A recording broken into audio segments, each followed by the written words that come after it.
Xong lại thôi thôi á. Thôi gì đâu. Đây, thôi chưa. Bố con này. Phải thống nhất là nó phải cái nuôi đài.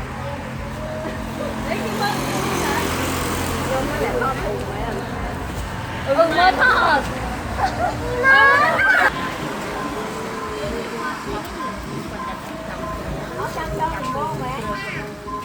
Con thôi đừng mua.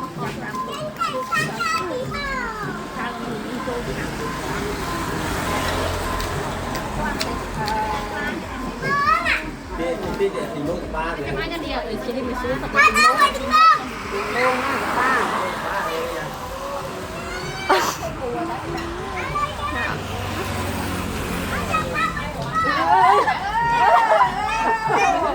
Đại cùng luôn ở khai đi ơi.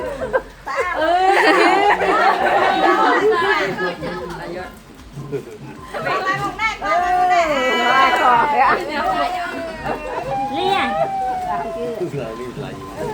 Trinh mông. Yes. Cho. Nè này. Ê, đừng có mà.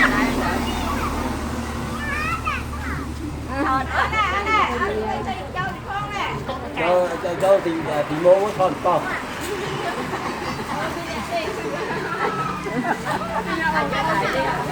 Cho mui cái băng hả? Mui cho cái băng này.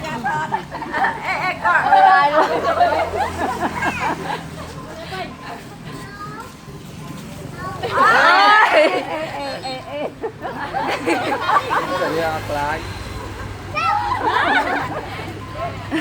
Lại như vậy. Mà nó sao mà giờ đâu cho té sẵn mà. Cho con vô sao ăn đi lắm.